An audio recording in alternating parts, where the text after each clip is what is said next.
Welcome to the Dr. Erin Show. May you live your truth. Good morning from Los Angeles, California. We come together each day to know the truth, live on spiritual principle, and align with universal law. So today, I want to talk to you about consciousness, the key. So I want you to imagine just for a minute, like closing your eyes, just taking a deep breath in for a minute, and imagine that the universe is listening. It's listening to you right now. No words need to be spoken. And it's listening to you through your energy, through vibration, through frequency, through what's really, really going on with you. You know, we have this whole thing about positivity and affirmations and trying to think right. But if we don't actually feel that way authentically, it doesn't mean anything. The universe is listening 24/7 to you, the core of you, the core of what's really going on for you.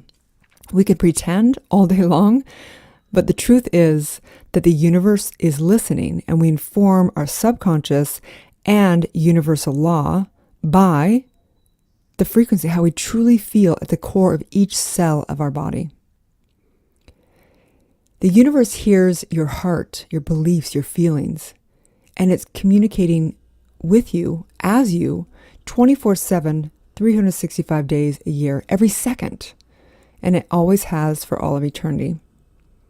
You are the unique individual, and you are one with the all. You are the creator. We are the creator. That consciousness, that's our true consciousness, is the creator.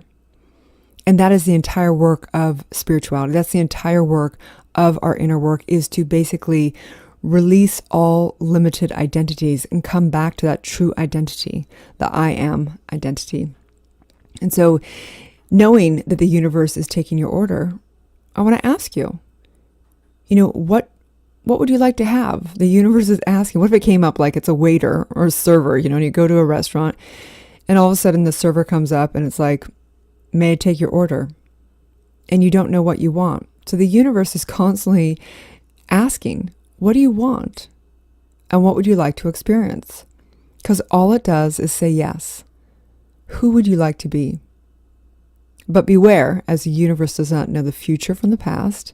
It doesn't know the difference between rich or poor. It doesn't know smart or foolish. It doesn't know charismatic or dull. It just knows yes. It doesn't know evil. It doesn't know right or wrong. It just simply is neutral. It just simply has a cause and effect factor. And it responds with a simple yes. Period. End of story.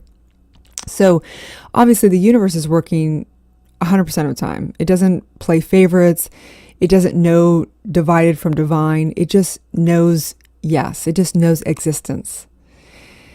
And so as we dive into consciousness, we have to ask, what is consciousness and why is consciousness the key? So the truth is this: the extent to which your consciousness is limited or expanded is the extent to which you will experience feeling divided or divine. As we have the limited identity, as we believe limited concepts, we basically squeeze. It's like, imagine that there's, I use the analogy that imagine there's sun above you, and imagine there's clouds between you. And those clouds come between you, those limiting beliefs, and all of a sudden it becomes dark and gray, and you are literally in like a storm, right? So as you release your limiting beliefs and you release those clouds, you expand your consciousness, the sunlight begins to stream in. And so we have to identify the difference between consciousness and awakening, because consciousness and awakening is the same thing, but becoming conscious and truly having an awakening is very different, in that becoming conscious is like seeing new perspectives. I never really saw it that way. You begin to expand your consciousness. You begin to expand your perception. But this is the difference between expanding consciousness and awakening. There is a point in the factor of when you expand your consciousness, whether that be through meditation, a natural way, whether you take medicine, a natural medicine. I do not ever promote that, but some people do.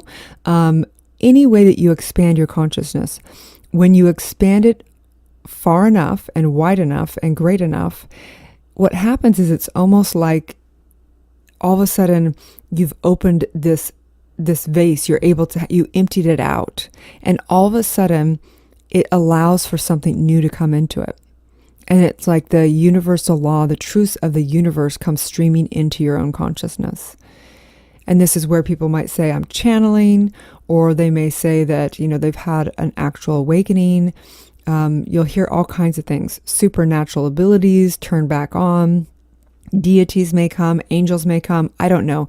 That the awakening factor is unique for each and every person. There's common denominators for sure, but it is unique because each person has different gifts, different superpowers, different guides, and so on and so forth. And so we just want to know that it is consciousness. Consciousness is the key, because consciousness is creating all of life right now. Because whether you have not gone through awakening or you have, it doesn't matter. Beneath the veil, you are a super powerful being. There's no difference of who you are when you awake versus not awake. It's just that your perception is that you actually experience yourself as a creator. But you're always the creator. You can't not be that, okay? But so science completely agrees with this, so as going through some of the different philosophers and scientific backing around this, I think it's very important to know that this is not just some woo-woo spiritual thing.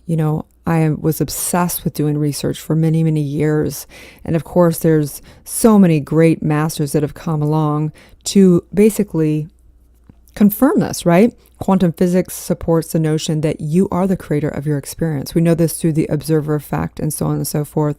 Socrates taught us that the mind is everything. Plato reinforced this notion. Basically, when you expand your mind, you realize the power within. You reveal your supernatural abilities. Nikola Tesla, he used the power of his mind through visioning to invent. He firmly believed that when science incorporates non-physical phenomena, the world will make basically more progress in a decade than it's made in all of the previous combined notion, which he said. And so Nikola Tesla, of course, everyone loves him. And there's so many scientific backings now. I mean, so many on understanding that consciousness is creating everything. And so we have to ask, what is consciousness? And it really is that factor, that part of you that is conscious. We have the subconscious, but that part of you, and you go, well, that part of me, that conscious part of me feels so limited. But what you have to understand is that you also are the factor that puts the veil on you. No one else can put the veil on you. No one else can believe the limiting beliefs. You had to agree to them. And so it is that consciousness. It's the consciousness, the God consciousness, that God is consciousness, knowing that through this energy, through the frequency, through the vibration, just knowing that the mind is actually beyond you. Okay, so Descartes' notion, I think and therefore I am. And many people say the mind is separate from you. And that's not separate. There's no such thing as duality. It's beyond you. It's if you close your eyes, so take a minute for a minute and just close your eyes. Okay? There are no boundaries in consciousness. You can go to the past, you can go to the future in your mind. You can fly. Imagine yourself right now as a butterfly and you're flying around, or imagine yourself leaping off a building and you're just flying, right? That's consciousness. Now you open your eyes and you've got a body and you've got limitations in this 3D realm. But the truth is your mind is way beyond, it is everything. It's one with everything. That is your true consciousness. So your imagination is representing true consciousness. And so they ask, and the question always remains, what comes first, the chicken or the egg? And science says neither. The observer comes first. The truth is in the eye of the beholder, and you are the truth. Albert Einstein said, science without religion is lame. Religion without science is blind. And so I say spirituality with materialism is a shame. So we're here to really know the truth of who we are, claim our birthright of prosperity, and also have fun in this realm. And I don't believe in materialism that is reckless. I believe in materialism that we invent and we reuse and we recycle. We have inventions now that can take care of pollution, and it's all being implemented. And so I truly believe that as we go down this path, people will use their energy for insanity and to destroy the earth, but you can also use it to create amazing things and be responsible in that creation. There is an undeniable correlation, direct relationship between human consciousness and material matter. That's the fact that I don't care if you're a scientist, a spiritualist, it doesn't matter. There is an undeniable correlation and direct relationship between consciousness and material belongings, material matter.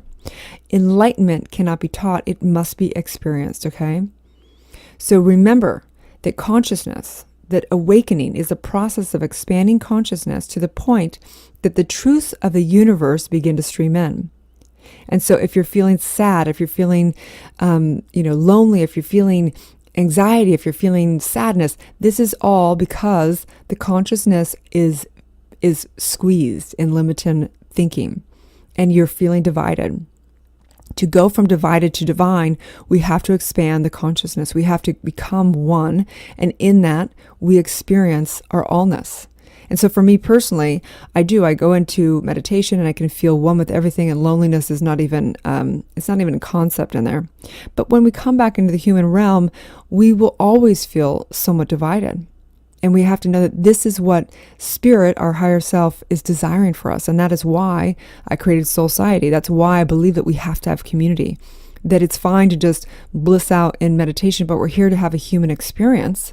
And so we will always not feel enough. We will always feel divided. We will always feel that at some extent in this human realm. And that is spirit desiring for us to create what is true spiritually. And what is true spiritually is we are all connected as one. And therefore we have to create something where we all are one in the 3D realm, hence community, hence collaboration, hence partnership, hence love and connection.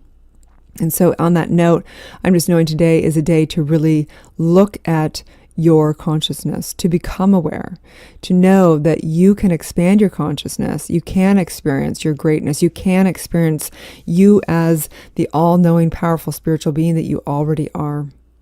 And so on this note, the law of the day is the law of creation. Life is being created from spirit, your higher self, right now. This axiom is the first cause and it's the mode of operation of how the creative process of the universe works. It is the unfoldment of thought through universal law into form. This law is based upon the primary axiom of spirituality, which is the reality that life is created from spirit.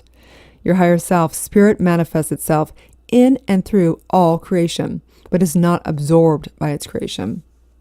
The manifest universe is the body of spirit. This is the creative principle that works for everyone equally. And so today, the challenge is, and the daily spiritual practice is, to begin to see life as a mirror. Begin to observe the possibility that all of life is the outpicturing and the coincidence of your individual consciousness, which is also the collective consciousness and the cosmic consciousness. So focus on 3 things today that you see the miracle of. So anywhere there may be an issue where you're like, how can this circumstance be something I can focus on as a miracle? There is always a lesson or a blessing. Begin to focus on that, and I promise the shift will begin to happen. And also begin to co-create with the universe and have fun playing this divine game called life. So I just exhale out, knowing today is a beautiful day. Do what you love, expand your consciousness, and all else will be amazing. Live your truth. Thanks again for tuning in to Dr. Erin and Soul Society podcast. I'd like to invite you to write a review on iTunes. Also, I have a free gift for you, a money meditation and worksheet, which you can find at soulciety.com. That's www.soulciete.com. Or 30 guided meditations at drerin.tv. That's www.drerin.tv. We also hold monthly Soul Society events that are all about transformation and building extraordinary community. You can also watch me live daily on goodmorninglalaland.com or Instagram at drerin.tv. Grab your free manifestation masterclass with the purchase of my international best-selling book, Awakening, a 40-day guide to unleashing your spiritual powers, life purpose, and manifesting your dreams at erinfallhaskell.com/awakening book.